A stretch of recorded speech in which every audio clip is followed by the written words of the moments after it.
الحمدللہ رب العالمین والعاقبۃ للمتقین والصلاۃ والسلام علی رسول الکریم اما بعد.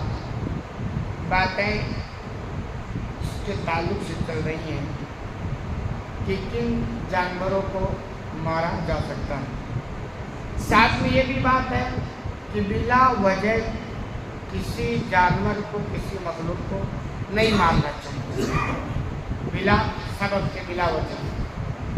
حدیث نمبر 3319 عن ابی ہریرہ رضی اللہ عنہ ان رسول اللہ صلی اللہ علیہ وسلم قال.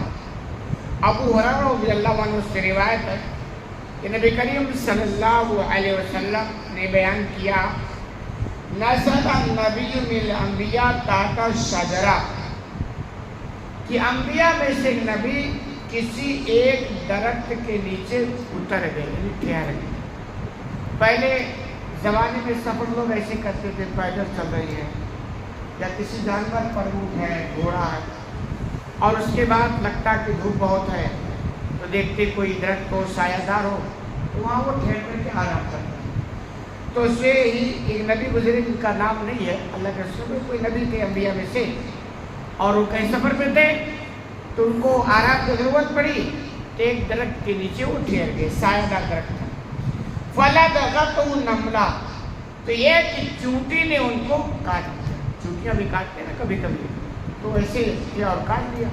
اب ہو سکتا ہے چونٹی کو ان کے ٹھہرنے سے تکلیف ہوئی ہو یا ان کو اور کوئی مسئلہ ہوا ہو, اور اللہ نے ہر مخلوق کے اندر کچھ ایسی چیزیں رکھی ہیں جن سے وہ اپنے دشمن کو یا جن سے ان کو نقصان پہنچے اس کو پہچان جاتی ہے, پھر اپنا دفاع بھی وہ کرتی ہے, دشمن کو تکلیف بھی پہنچاتی ہے. تو وہی کی وجہ چنانچہ کہ چونٹی نے ان کو کاٹ دیا. فامرا بجہازی بخرجہ من کر دیا تو انہوں نے حکم دیا اور ان کے حکم سے ان کے درخت کے نیچے رکھے ہوئے سامان کو ہٹا دیا گیا.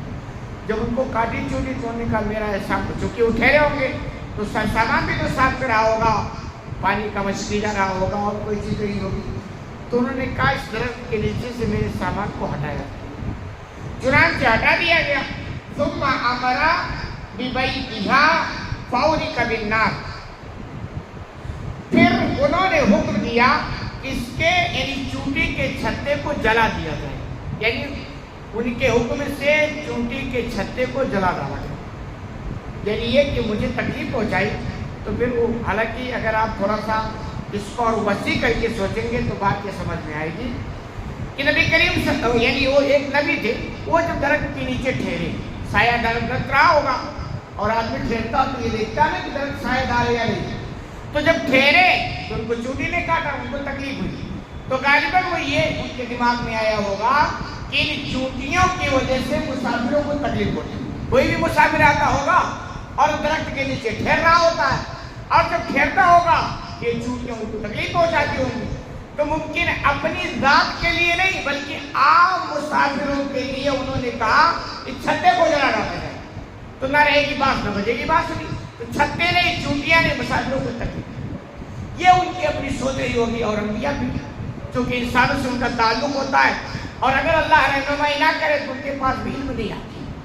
اللہ رب العالمین ان کو دیتا علم تو بہت کچھ جانتے ہیں, نہیں دیتا تو جو نہیں دیتا وہ نہیں جانتے ہیں.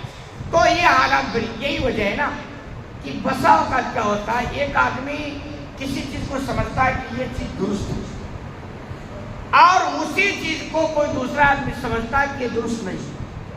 الگ الگ مزاج اور الگ الگ سوچ ہوتی ہے. اس لیے اسلام میں دیکھیں کہ آدمی کے لیے مشورے کہ جب کوئی کام کرو تو مشورہ دے لیا کرو.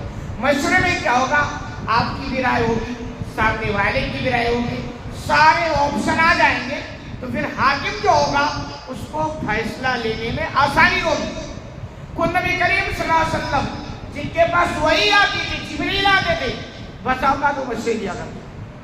وجہ کیا, مشورے میں ساری چیزیں, لیکن مشورے دینے والوں کو چاہیے ان کا کام ہے صرف مشورہ دیں. یہ نہیں کہ میں مشورہ دیا ہوں تو میرے مشورے کو نافذ دوں, یہ ان کو یہ اتھارٹی نہیں. ان کا کام ہے مشورہ دیا اور پتلی کے لیے سے نکلتے, کیونکہ حاکم کا کام ہوتا ہے فیصلہ لینا, مشورہ دینے والوں کا کام نہیں ہوتا ہے. مشورہ دینے والوں کا بھائی میرے سمجھ میں یہ آتا ٹھیک ہے، اب مشورہ دے دی، 4 لوگ اور مشورہ دیتے، وہ سارے مشورے جو سامنے آ جائیں گے تو حاکم کو کیا ہوگا؟ فیصلہ لینے میں آسانی ہوگی۔ مشورے کے تعلق سے کہ بھی مشورہ انہیں سے لیا جائے جس فیلڈ کا وہ آدمی ہو۔ آپ کو کھیتی باڑی کرنا تو کسان سے مشورہ لو، اب میرے پاس اور مشورہ تو میں کیا دے دوں گا؟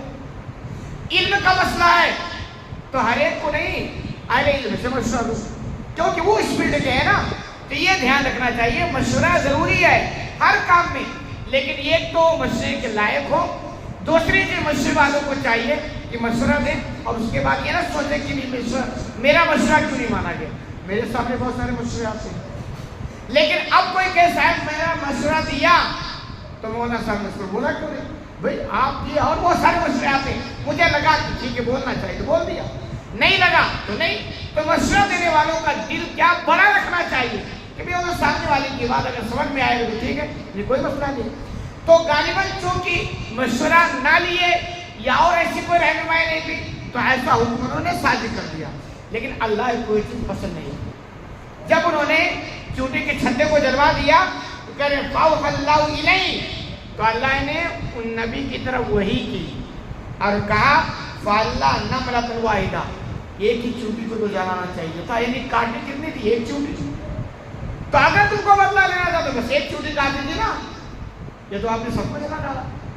تو ایک چیز تو یہ اچھا، دوسری بات ہو سکتا ہے ان کی شریعت میں یہ رہا ہو، حالانکہ اب تو جلانے کی اپنے جو شریعت ہے اس میں جلانے کی سزا نہیں، ان کے شریعت میں رہی ہو تو انہوں نے جلوایا ہو، لیکن وہی بات یہ مشورہ۔ دوسری بات جو سمجھ میں آیا کہ کسی کا بدلہ کسی دوسرے سے لے، یہ اسلام میں درست نہیں۔ بھائی آپ کے بھائی کا کسی سے جھگڑا چل رہا، وہ آپ کے دوسرے بھائی سے بدلہ لے، یہ صحیح نہیں۔ ہمارے کیا ہوتا ہے کسی سے نہیں بنی تو اس کی نسل سے، اس کے خاندان، پتہ نہیں کس کس سے، مجھے تو واقعہ یاد آتا بچپن میں، واقعہ ہمارے گاؤں میں 2 لوگوں سے جھگڑا ہو گیا، مار پیٹ ہو گئی تو ہونا تھا۔ اس کے بعد جو وہاں بندے سے نہیں بنی نا تو وہاں سے نکلا، اس گھر کے دوسرے بندے کو پایا اور پکڑ کے پھوڑ دیا۔ تو اسلام میں یہ درست نہیں کہ اگر آپ کے جس سے چل، اس لیے آپ دیکھیں گے اسلام جنگ میں جو رہنمائی کرتا ہے، جبکہ اسلام میں جنگ کوئی اچھی چیز نہیں ہے، لیکن اگر ضرورت پڑ جائے تو اسلام تلقین کرتا ہے بوڑھوں کو نہیں مارا جائے گا، عورتوں پر ہاتھ نہیں اٹھایا جائے گا، بچوں پر ہاتھ نہیں اٹھایا جائے گا، تمہارے مقابل میں جو ہے ان سے تمہیں لڑنی ہے۔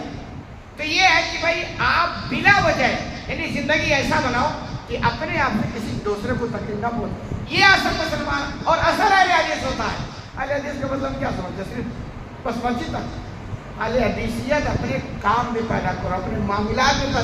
ابھی میں بیٹھتا ہوں، کبھی مجھے سناتے لوگ زندگی کے کارنامے میں، مجھے بہت افسوس ہوتا ہے کہ یار نمازی ہیں، حاجی ہیں، پتہ نہیں کیا کیا، لیکن معاملات اتنے کرپٹ ہیں کہ اللہ کی پتہ۔ تو اہل حدیث کا مطلب صرف مسجد تک نہیں، گھر سے لے کے مسجد تک، سماج ہر جگہ ہونا چاہیے، تب جا کر کے بات بنی۔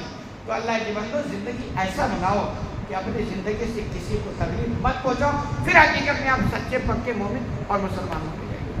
اللہ رب العالمین سے دعا ہے الہ العالمین جو میں کہنے سنی زیادہ مطلب